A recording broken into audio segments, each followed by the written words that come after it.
Okay, and we are not live.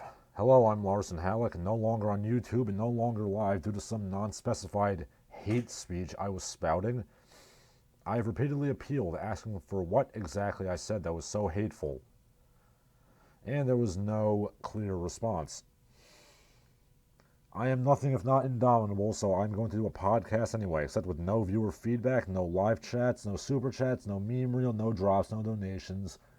It's literally just going to be a very sad 30-year-old man talking to himself in his apartment. Woo!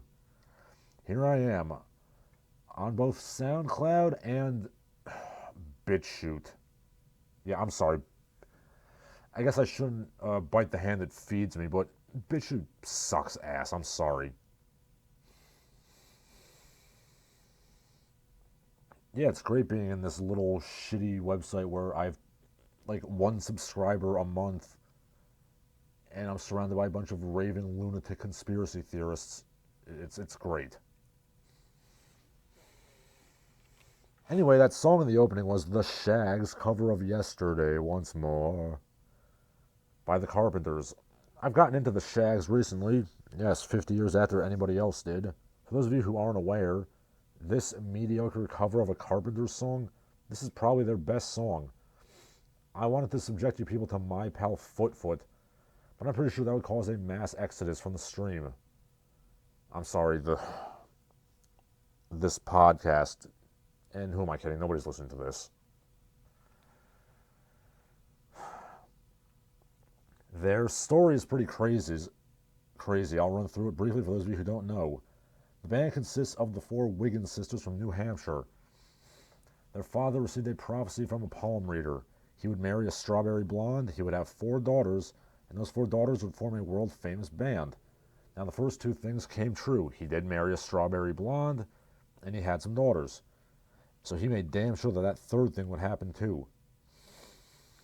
So this man who had absolutely no musical training bought some pawn shop instruments for his daughters, and he allegedly got them lessons for their instruments and lessons in singing, but I question that. He then brought them to a recording studio and unleashed the utter abomination that was Philosophy of the World, an album that has 11 tracks, but each track has about 5 different songs being played simultaneously. So hey, you're getting your money's worth. It's like 60 songs on an album. The Shaggs are basically to The Shaggs are basically to music what Ed Wood was to film. Got my words mixed up there.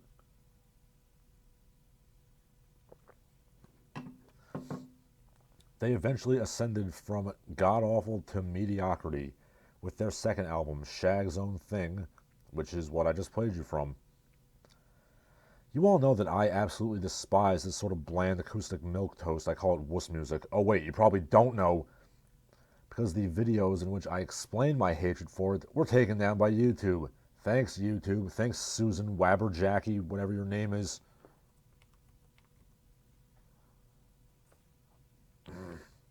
I'm sorry, I'm just going to vent a little bit.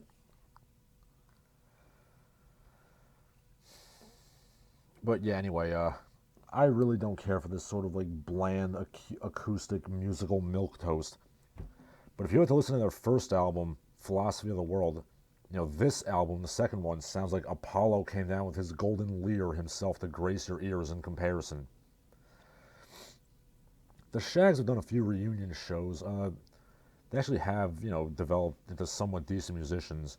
And it's kind of impressive they can actually play My Pal Foot Foot as it was originally written, to be honest. And yes, the fact that My Pal Foot Foot legitimately has sheet music is stunning to me. Yeah, go check that out if you want. There's apparently going to be a movie about them that's at least been greenlit, and I might go and see that when it comes out. And speaking of movies, has anybody heard of that movie, Expedition Content? It's an Anthropology documentary that's just a black screen, literally. Okay, it's a bit more than that. It's the audio outtakes from the 1963 documentary Dead Birds, about tribal warfare in New Guinea. You know, that expedition in which Michael Rockefeller disappeared. I suppose it makes sense to make it entirely non-visual. I mean, nobody could find the finery and shields and warfare of the indigenous people of New Guinea at all interesting. I mean, jungle headhunters are basically boring. They're basically just liberal white people from Portland deep down, just like every other person on Earth, and that notion isn't at all wildly condescending and, dare I say, imperialistic. Pardon me for a second, I'm going to get some water.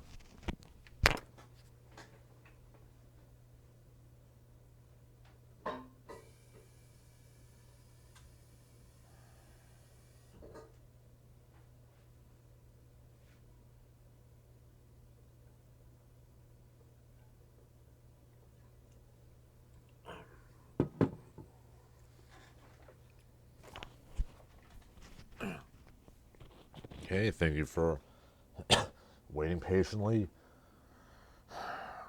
Yeah, this is something that really annoys me about anthropology. I mean, they love to talk about how evil the old anthropology was, how it was a tool of colonialism and whatever. And yeah, there's some truth to that. Phrenology and other pseudosciences were used by the colonials to justify favoring one tribe over the other. Their solution to this, legitimate problem was just to pave over all differences, all uniqueness of culture, essentially say that everybody is just a basic bitch white liberal deep down. Everybody's boring, nobody's unique, blah. Oh wait, no, there is one bit of uniqueness. White people are uniquely evil, of course. The movie makes sure to go into how Mike's daddy, Nelson Rockefeller, sent in riot troops to quell the Attica prison riot. Out of the closet and into the streets! Attica! Well, that was a terrible Al Pacino impression. But anyway, yeah. This connection leads to the movie's climax, where the anthropologists sit around the campfire, presumably, I can't see because it's fucking dark, and they get drunk and stoned and they do some impressions of black jazz singers and other celebrities. I ask you, dear listener, who could possibly be enthralled by a story of jungle warfare between headhunting tribes, colonial powers trading hands, tribesmen literally appropriating the phantom as a sacred totem for protection, and the cannibalism of the son of the governor of New York? Psh, that shit's boring. The really big issue is a bunch of goofy white researchers doing impressions of black people around the campfire. I mean, you can argue it's offensive or whatever. I mean, it kind of is, I guess. But the fact that you focus on that instead of the fascinating story going on adjacent to it, I mean, that more than anything encompasses anthropology in 2022. Have I ever mentioned how anthropologists were basically rock stars from the 1910s until the 1970s or so? And did you ever notice how literally nobody gives two fucks about this field now? Yeah, maybe that schism of the field into two separate fields that hate each other wasn't a good idea.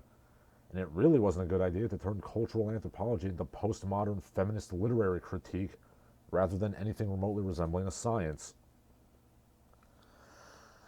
And speaking of academic bullshit, apparently there's no proof that traditional architecture is beautiful, according to Ponzi assholes in the British press who think that art is automatically politicized. Sources show that traditional architecture is not any more beautiful than modernist architecture. How can you possibly quantify that? And am I going to get fact-checked by assholes who judge my taste in architecture? How is this any different from Academy dickheads in the 19th century who judged the Impressionists for not being proper artists? So imagine I'm walking around in San Francisco, which is a beautiful city despite the oceans of human feces and homeless lunatics it's currently swimming under. The architecture and city planning and public spaces are beautiful. Let's say I look at Coit Tower or City Hall or one of those Victorian townhouses. My, what a beautiful building. Excuse me, do you have a source for that? What kind of a pedantic asshole are you? I thought art was supposed to be subjective. Beauty is in the eye of the beholder. And my subjective taste says that, in my opinion, some forms of architecture look nicer than others. I guess there is a silver lining. I can start challenging people who say that Frank Frazetta isn't the greatest artist of all time. Do you have a source that he isn't?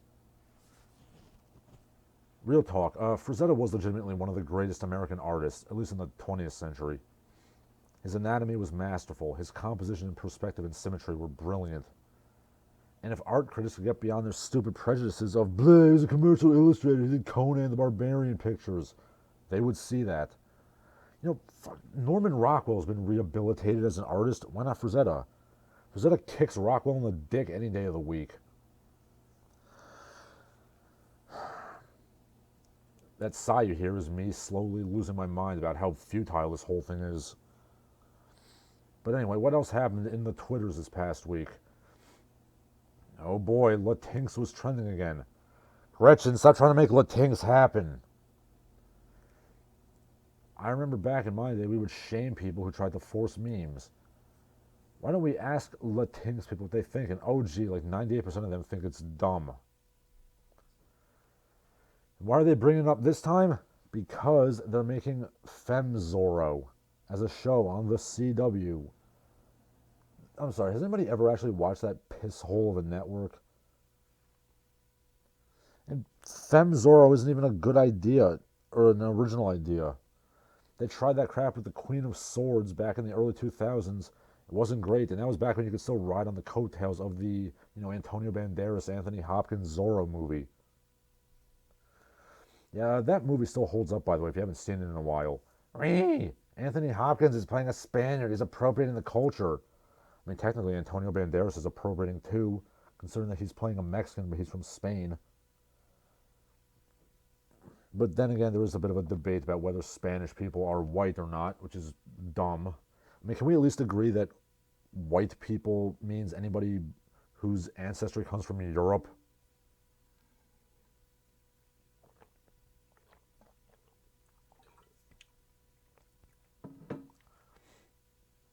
But yeah, The Mask of Zorro isn't even one of the movies that people really remember as a blockbuster from the 90s. But it's still better than any crap they make nowadays. And yes, I did see it in theaters at the wee age of 7, might I add. It helps that the late 90s was one of the last periods where practical effects were used with any regularity in film. And man, it's really nice to hear a film score that isn't just dun dun dun dun dun dun dun dun blah. We miss you, James Horner. Some people might say that the 90s was a pale imitation of the 80s, and to an extent I would agree. I say that as somebody who was born in the 90s. But the 90s was still infinitely better than our current cyberpunk dystopia. Also, man, we really haven't done anything new as a culture since the early 2000s. Maybe I was more right than I thought when I said that 9/11 killed this country. And speaking of, as if on cue, they're bringing Batman Beyond back. Look, I like Batman Beyond and all, but can we please stop with the cape shit for a while and get some new ideas? This culture's creative bankruptcy is not very shui, as Mr. McGinnis would put it. That's Terry McGinnis, not the gay porn star Gavin McGinnis.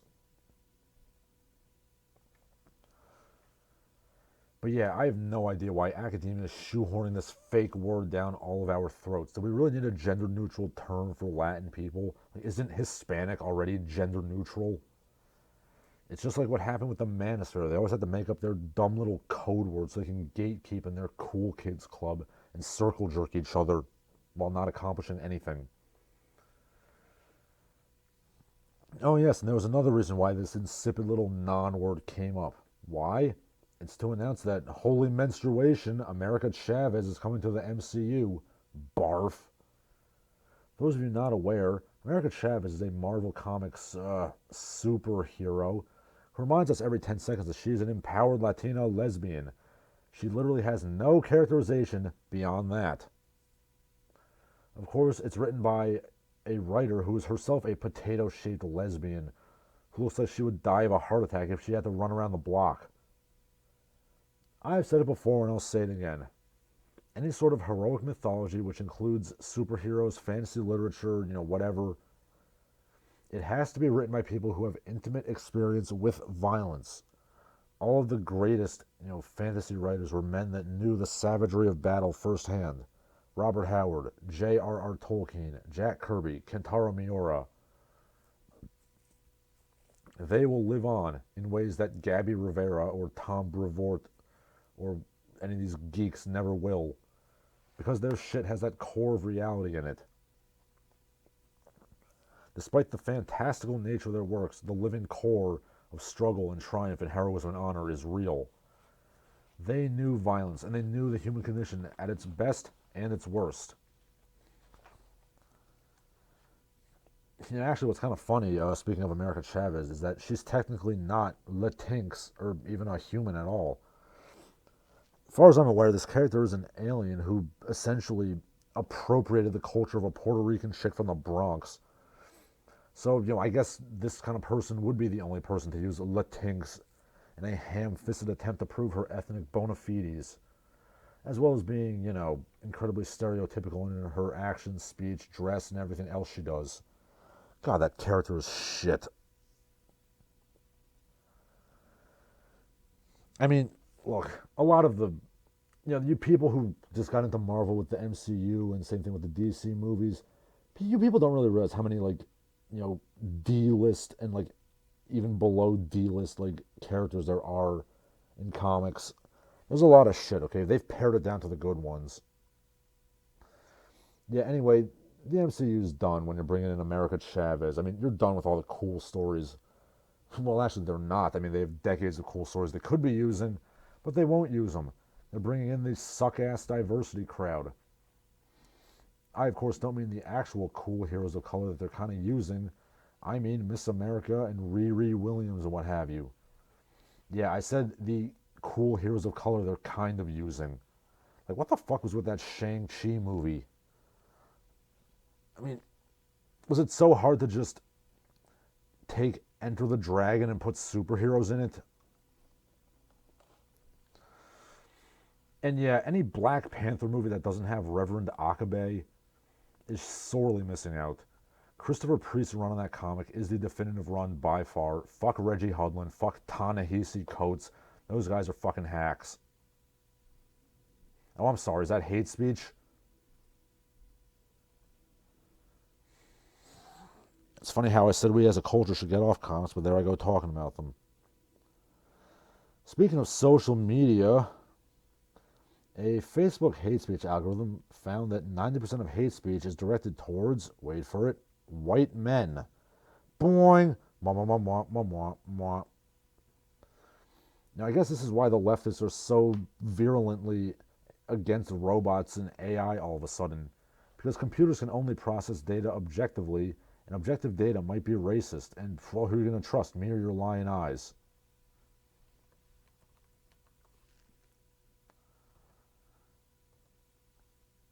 Okay, what else happened in the news besides my unceremonious YouTube suspension, which is, as far as I know, permanent? And I mean, I've gotten in touch with them on Twitter and the appeals forum. The Twitter seems to make a little progress, but I'm still not reinstated yet. All of you listening, all of the none of you listening, please lobby Susan, Susan, Whoopi Wabijackal, whatever, Vachicki, whatever the hell her name is. Tell her to put me back in.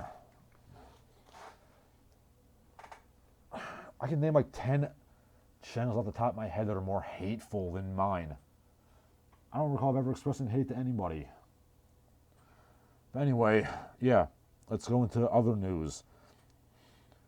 The United States federal government deregulated French dressing. After 72 years, the strict definition of what constitutes French dressing is being removed. Finally, we're dealing with the important issues in this country.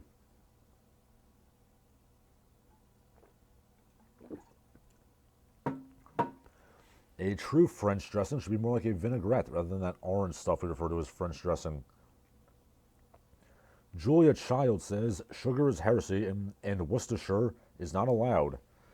By the way, how much did it blow your mind when you found out that Julia Child wasn't British? But now that we're on the topic of salad dressing, ranch dressing sucks ass. Now, when it comes to dressing, I like Russian or blue cheese myself. I have no idea how anybody eats a ranch. About a month ago, the Beckloff, who, once again has many more subscribers than me, was talking a few weeks ago about the things that he doesn't like, and not only does he not like them, he doesn't understand how anybody could like them. He was referring to Scott Pilgrim and Dragon Ball Z. Well, ranch dressing is my example of that thing that both I don't like and I don't understand how anybody else could like it. I also feel that way about Scott Pilgrim, but that's neither here nor there. As for Dragon Ball Z, it's okay, but I prefer the original Dragon Ball myself, mainly because they actually hit each other, and it also becomes increasingly clear in Dragon Ball Z that Toriyama stopped giving a shit after a while, but they just kept throwing money at him to keep making it.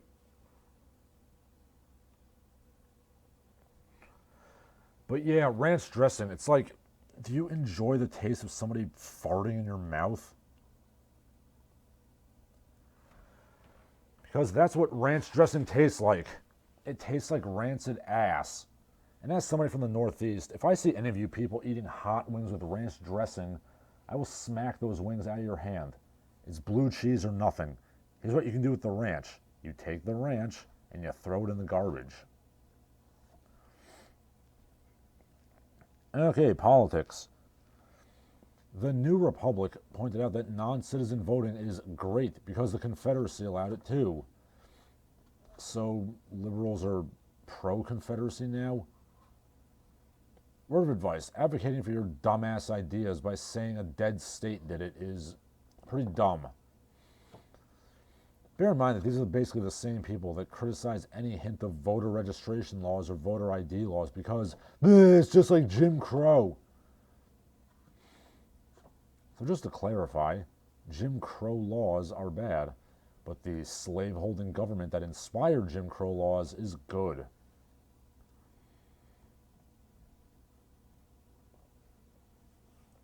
For the record, I'm against both Jim Crow laws and the Confederacy.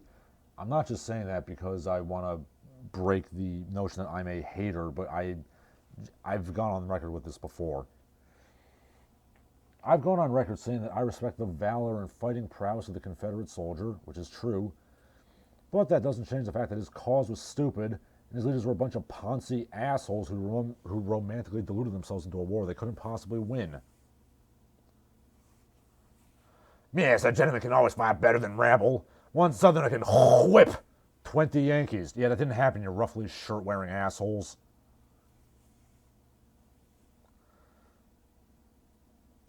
And yeah, I know that the New Republic is more of a neocon rag, but whatever. Neocons are just liberals that have a massive hard-on for the military-industrial complex. We need to help the moms and dads in Iraq, right, W? I'll just say it. None of these people really care about American history or anything like that.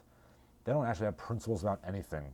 They just care about whatever they can use to cudgel American citizens because, the best Americans are the ones that aren't citizens and hate American citizens. Shut up. Let me remind you that this whole voting ID controversy literally exists because people that are against voter ID literally think that black people are too stupid to get IDs, and thus this law would disproportionately affect them. I'm sorry, does nobody else see how unbelievably racist that is?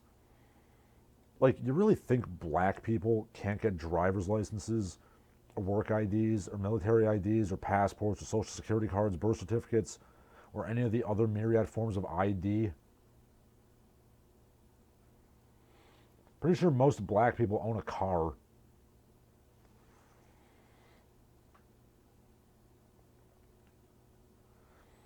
There's something really patronizing and like almost fetishistic about the way that some white liberals view black people. I don't know if you've noticed. I mean, I suppose that was what the movie Get Out was all about. Well, that and being Jordan Peele's one decent movie that he made. Yeah, I said it. The mother of one of my piano students happens to be one of those kinds of people, but I politely keep my mouth shut. Let's all remember Chris Hayes getting a boner at seeing Obama on TV. I got a tingle up my leg. Yeah, really, dude? Okay, your average gay man would never say anything quite that gay about another man.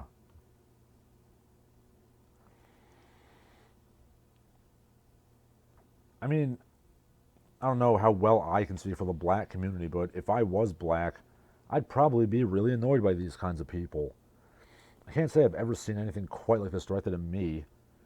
I mean, the closest I've had is I dated a couple of chicks who were into K-pop, and they referred to them as my people, and they assumed I would be into it.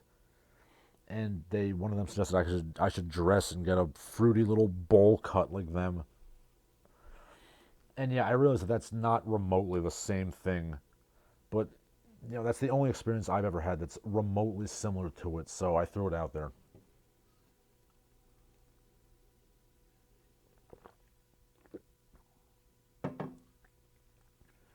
But let's leave liberal idiocy behind and we'll talk about the stupidity of the manosphere's pathetic remnants on Twitter. Some douche named Shouts of Truth, you can tell he's a douchebag because it's 2022 and yet he dresses like Carl Sagan, is like, if you like babies and puppies, you're not a real man. That is the dumbest shit I've ever heard in my life. Like, are you kidding me with this shit? This is literally Bill Burr's joke about, like, what are you, a faggot? Which, for those of you who aren't aware, I would recommend you look that up because it's really funny. Basically, he says that, men just die of aneurysms at the age of 50 because they spend their whole lives repressing their emotions because their friends accuse them of being gay if they ever, like, show any kind of sensitivity or, like, pet a dog or, like, say hi to a baby or something. Obviously, that was a very beige description. The routine is much funnier. Go check it out on YouTube.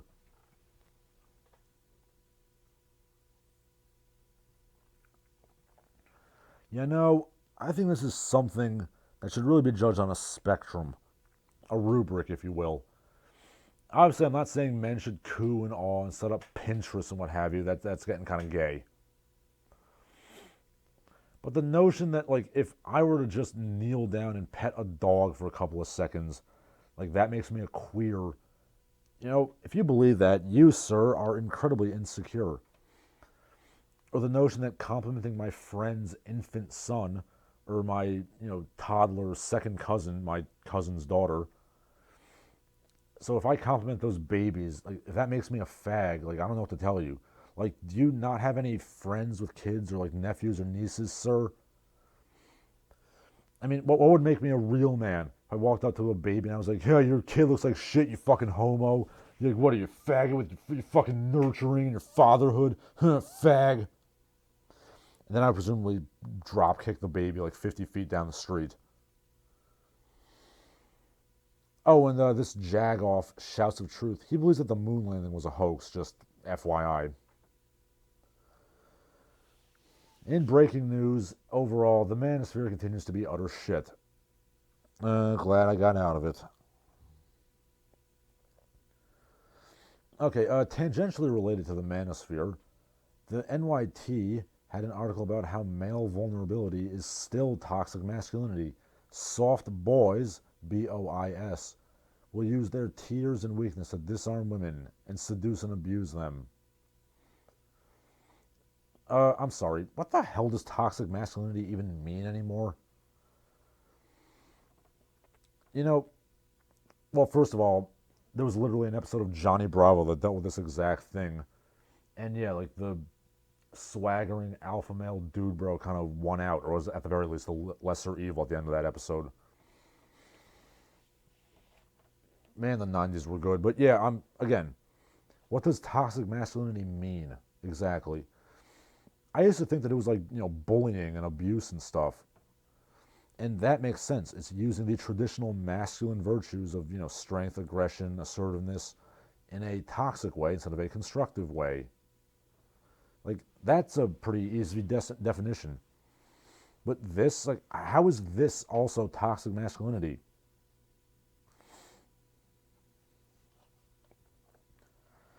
As far as I can tell, toxic masculinity now just means any male doing a behavior I don't like. And this is why men are not comfortable sharing their emotions, people. Because when men do show their emotions, you shit on them. You accuse them of being creeps and abusers and, crocodile tears and misogynists. At best, a man who shows his emotions gets accused of being gay. Which ties back into that Lord of the Rings thing from a couple weeks ago, which you can't listen to because fucking YouTube. Yeah, but anyway, these people, they're like, oh, Sam and Frodo express their camaraderie and emotions to each other, so they must be gay. Yuck, yuck. Okay, obviously there's nothing wrong with being gay. It's certainly much more positive than being in it's more positive than being an abuser or a misogynist or whatever, which is why I said it's the best case scenario for expressing your emotions in public. But do you see what I'm saying? It's a catch-22. Also, nice hypocrisy there, lefties, pushing gay right out of one side of your mouth, but still using gay as an insult with the other side of your mouth. I would like to point out that I've never used the term gay as a pejorative.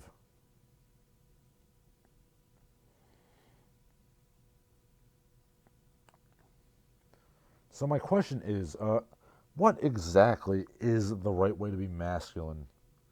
Being a stoic, emotionless, swaggering brute is bad, apparently. But being weepy and openly emotional is also bad. So what are we supposed to do? Are we all just supposed to become transgenders? Or are we supposed to just hang ourselves? Please explain, because otherwise I can only assume men are supposed to just sit in a corner somewhere in emotional limbo where they don't disturb the good people. Okay, let's leave Twitter behind and go see what the German government says. Most German men are happy to have sex with immigrants, gay sex with immigrants, but you must ask first. If you wish to have gay sex, check the government website for instructions. Man, Germans don't do anything halfway.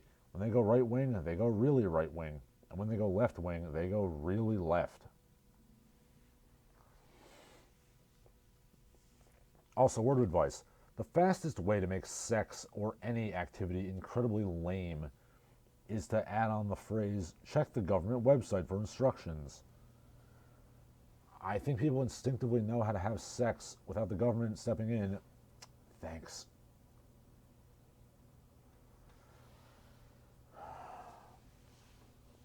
But yeah, the phrase, most German men want to have gay sex.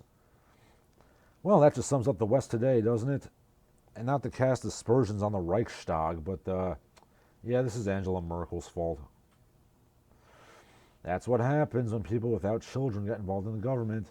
They have no skin in the game for future generations, no investments. They can institute boneheaded plans like this. And I suspect at least some of them see refugees and immigrants as essentially surrogate children that they never had. And, no, this is not a slam on women. I feel that both men and women should be allowed in politics if they don't have families, because they have no stake in the future. They will suffer no consequences whatsoever if their plans go down the shitter.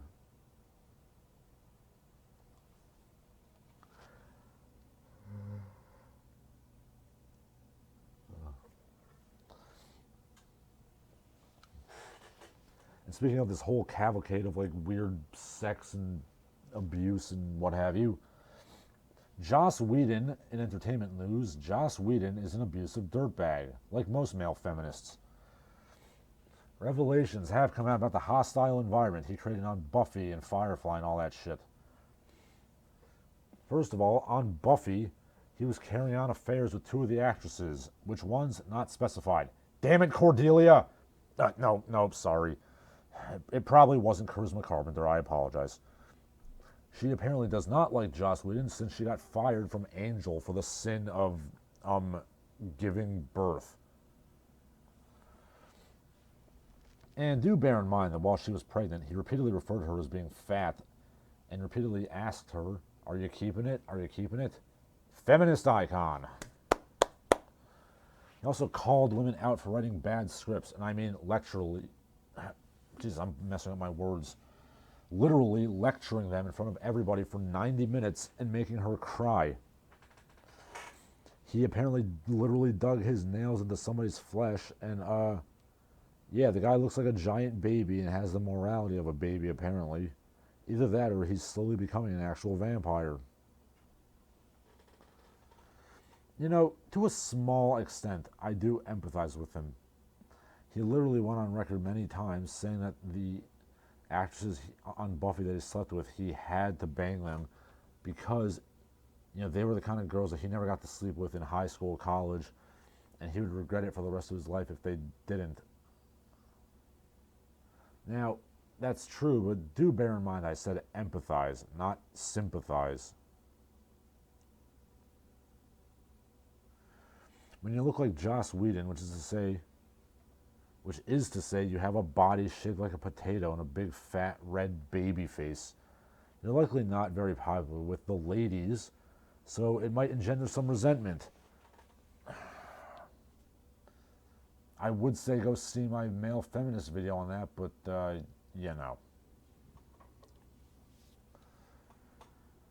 But rather than, work out or dress well or learn how to be charming, Joss decided instead to get some stroke in Hollywood and abuse his female employees instead. And it's literally like I said in that old video. I really think he imbibed feminism as a young man. He felt this massive cognitive distance between his feminism and his raw, seething hatred of women because they wouldn't fuck him. And he started abusing women once he got into power. He attempted to make up for his sins by running shows about, women in tight pants kicking ass. Well, it didn't work, you pudgy hack. I do have to say, I admire the sheer audacity of him saying, I'm not an asshole, that bitch can't speak English, with regards to Gal Gadot calling him out for his shit. You see, it may have seemed like he was being an asshole, but that was only because Jews don't understand the words that are coming out of his mouth. Fun fact, As a music teacher, I have 60 reviews that are overwhelmingly positive. My average score is a 4.75 out of 5, but I have a couple of bad reviews here and there. And a common thread that I find in those bad reviews is that I can come off as a bit of a hard ass and it hurts their pussy children's fifis. But now I know I can just lecture them on being filthy foreign peasants who don't understand my language. I'll get away with it. Thanks, Joss. Male feminism, not even once. Speaking of the lovely Gal Gadot, I can't help but notice that a lot of people on Twitter shit on her acting. I didn't think she was that bad as Wonder Woman. I didn't see Justice League because the whole movie looked like shite.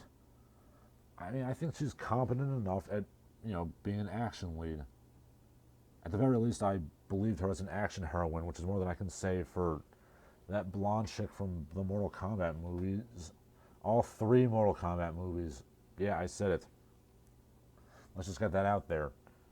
I was mainly referring to the new Mortal Kombat, but yeah, none of the actresses who played Sonya in the movie seemed like they could fight at all. You know who did play a believable Sonya? Jerry Ryan in the Mortal Kombat Legacy television show. She was the only Sonya that seemed like she could actually fight. But yeah, since when do we demand proper acting from our action leads?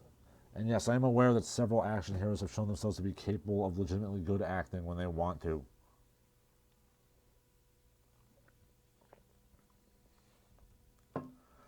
And then the tweets accused her of being a war criminal, which is just ridiculous. Yes, she was in the IDF. No, she was not shooting anybody. I guarantee it. If you think a woman that looks like that is going to go within 200 miles of the front, you are an idiot, sir. All right. I'm Larsen Halleck. I'm going to go drink heavily and lament what I lost. See you.